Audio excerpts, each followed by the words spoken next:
Congratulations, Japan. You technically fought in the war, which means you get to sit at the negotiating table with the big dudes, where they decided who owns what. And yes, Japan gets to keep all that shit stole from Germany.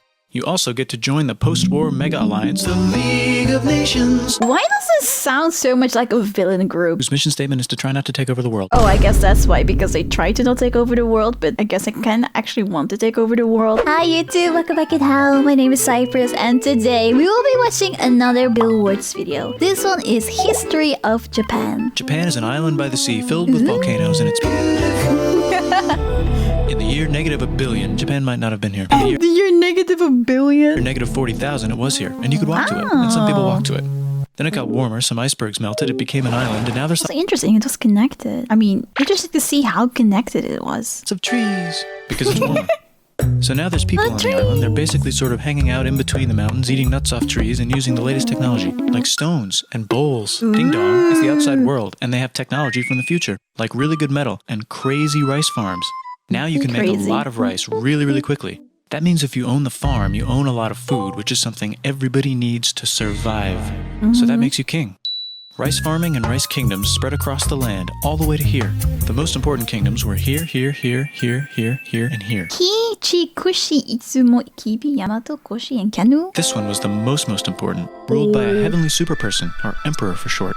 Heavenly Knock, knock, super at the door. person? It's religion. The new prince wants everyone to try this hot new religion from Biek. Oh, that's hot. Please try this religion, he said. No, said everybody. Try it, he said. No, said everybody again, quieter this time. And so the religion was put into place. How did it get... Wait, what? Didn't they all say no? I guess they just got forced. All the rules that came with it. Then the government was taken over by another clique. And they made some reforms, like making the government govern more, and making the government more like China's government, which is a government that governs more. Hi, China, they said. Hi, dipshit, said China. Oh. Can you call us something else other than dipshit? So mean, China. Said Japan. Like what? Said China. How about Sunrise Land? Said Japan. And they stole China's alphabet and wrote a book about themselves. And then they made lots of poetry and art and another book about themselves. Then they stopped moving the capital every time the emperor died and kept it in one place for a while, right here. And they conquered the north finally. Get that squared away. A rich hipster named Kukai is bored with modern Buddhism, visits China, and learns a better version, which is more spiritual. Comes back, reinvents the alphabet, and causes art and literature to be great for a long time. And the royal palace turned into such a dream world of art that they really didn't give a shit about it. This is so pretty. Every time I look at it, I'm like, whoa. So if you live outside the palace, how are you supposed to protect your shit from criminals? Hire a samurai. Everyone started hiring samurai. Rich, important people hired samurai. Poor people who could not afford to hire samurai did not hire samurai. The samurai became organized and powerful, more powerful than the government. So they made their own military government. Here, they let the emperor still be emperor, but the shogun is actually in control. Oh, shogun is the military leader. Breaking news, the Mongols have invaded China. We've invaded China, said the Mongols. Please respect us, or else we might invade you as well. Okay, said Japan. So the Mongols came over, ready for war, and died in a tornado. But they tried again, and had a nice time fighting with the Japanese, but then died in a tornado. Tornado again? What are the odds? Then the emperor overthrows the shogunate. Then the shogunate overthrows him back and moves to Kyoto and makes a new shogunate. And the emperor can still dress like an emperor if he wants, that's fine. Now there's more art. Like painting with less colors, collaborative poetry, plays, monkey fun, tea parties, gardening, architecture, flowers. It's time for who's going to be the next shogun. Usually it's the shogun's kid, but the shogun doesn't have a kid. So he tries to get his brother to quit being a monk and be the next shogun. He says okay, but then the shogun has a kid. So now what happens then? Vote now on your phones. I think it's still going... Wait, I feel like it's a trick question. Is it gonna be someone completely different for some reason? And everyone voted so hard that the palace caught on fire and burned down. What? Oh, okay. Shogun actually didn't care. He was off somewhere doing poetry. And the whole country broke into pieces. Everyone is fighting with each other for local power, and it's anybody's game. Knock knock, it's Europe. No, they're not here to take over. They just want to sell some shit, like clocks, and guns, and Jesus. You want to sell Jesus? But everyone's still fighting each other for control, now with guns. And wouldn't it be nice to control the capital, which right now is puppets, with no one controlling them? This clan is ready to make a run for it, but first they have to trample this smaller clan, which is in the way. Surprise, the smaller clan wins, and the leader of that clan steals the idea of invading the capital and invades the capital. And it goes very well. He's about halfway through conquering Japan when someone who works for him kills him, and then someone else who works for him kills them. And that guy finishes conquering Japan.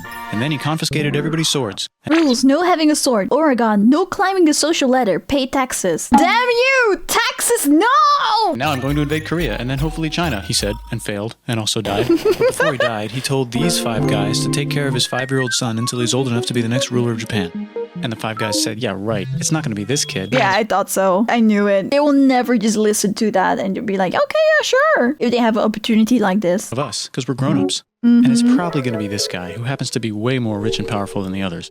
A lot of people support him, but a lot of people support not supporting him. They have a fight, and he wins, and starts a new government, right here. And he still lets the emperor dress like an emperor, and have very nice things. But don't get confused, this is the new government, and they are very strict. So strict they close the country.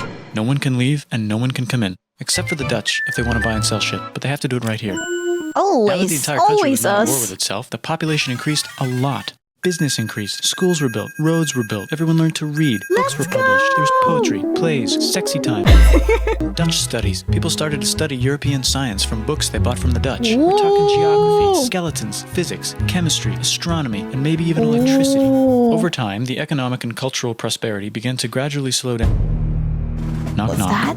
It's the United States. Oh no! With huge boats, with guns, gunboats. Open Gunboats. the country. Stop having it be closed, said the United States. There was really nothing they could do, so they signed a contract that lets the United States, Britain, and Russia visit Japan anytime they want. Choshu and Satsuma hated this. That sucks, they said. This sucks. And with This almost very little sucks. outside help, they overthrew the shogunate and somehow made the emperor again and moved him to Edo, which they renamed Eastern Capital. Oh, that's Tokyo. They made a new government, which was a lot more Western. They made a new constitution that was pretty Western, and a military that was Pretty Western? And do you know what else is Western? That's right, it's conquering stuff. So what can we conquer? Korea. They conquer Korea, taking it from its previous owner, China, and then go a little bit further. And Russia rushes in out of nowhere and says, stop, no, you can't take that. We were going to build a railroad through here to try to get some warm water. Wait, to get some warm water? Supervised by a shit ton of soldiers. And then when the railroad was done, they downgraded to a fuck ton. Did I say downgrade? I meant upgrade. And Japan says, can you maybe chill? And Russia says, how about maybe you chill? Japan is kind of scared of Russia. You'll never guess who's also kind of scared of Russia. Great Britain. So Japan and Great Britain make an alliance together so they can be a little less scared of Russia. Feeling confident, Japan goes to war against Russia, just for a moment, and then they both get tired and stop. It's time for World War I. The world is about to have a war, because it's the 1900s and weapons are getting crazy, and all these empires are excited to try them out on each other. Meanwhile, Japan has been enjoying conquering stuff and wants more. And the next thing on their list is this part of China and lots of tiny islands. All that stuff belongs to Germany, which just had war declared on it by Britain because Britain was friends with Belgium, which was being trespassed by Germany in order to get to France to kick France's ass because France is friends with Russia, who was getting ready to kick Austria's ass because Austria was getting ready to kick Serbia's ass because someone from Serbia shot the leader of Austria's ass. Or actually shot him in the head. And Britain is currently friends with Japan, so you know what that means. Duh, Japan should take the islands, which they wanted to do anyway. So they called Britain on the telly to sort of let them know. Can we take the islands? Thanks. And then they did it. And they also helped Britain a little here and there with some errands and stuff. Now the war is over, and congratulations, Japan. You technically fought in the war, which means you get to sit at the negotiating table with the big dudes, where they decided who owns what. And yes, Japan gets to keep all that shit stole from Germany.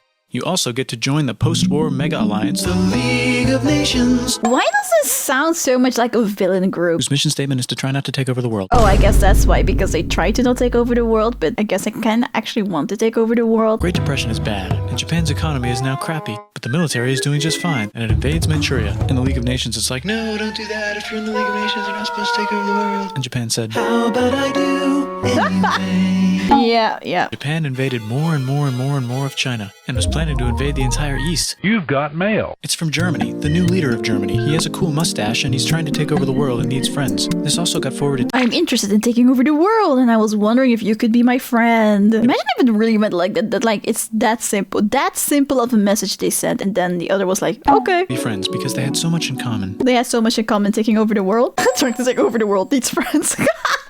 Maybe stop trying to take over the world and you will be able to make friends. It's time for World War II. Germany is invading the neighbors. Then they invade the neighbors' neighbors. Then the neighbors' neighbors' neighbors, who happened to be Britain, said, holy shit. And the United States started helping Britain because they are good friends, and started not helping Japan because they're friends and our friends are not friends. Plus they're planning on invading the entire ocean. The United States is also working on a large, very huge bomb, bigger than any other bomb ever. The just in bombest of case. the bombs. But they still haven't joined the war. War looks bad on TV, and the United States is really starting to care about their image. But then Japan spits on them in Hawaii and challenges them to war. And they say yes. And then Germany, as a symbol of friendship... That's hard. Why that hard?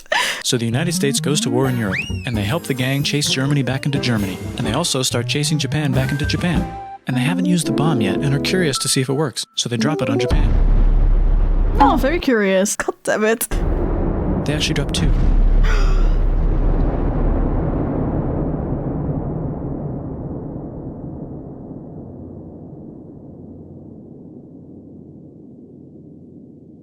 That was not cool. The United States installed a new government, inspired by the United States government, with just the right ingredients for a post-war economic miracle. And Japan starts making TVs, VCRs, automobiles, and camcorders And as anime! fast as they can, And also better than VTubers! everybody else. And They get rich, waifus! and the economy goes wild, and then the miracle wears off. Husbandos! But everything's still pretty cool, I guess. Bye. That was a fun one. Hi, thank you so much for watching. If you liked it, please don't forget to give a like to the video and subscribe to my channel. I also stream live on Twitch and on YouTube, so follow me on Twitch or just turn on the notification bell on YouTube to know when I go live. I hope to see you there. Bye!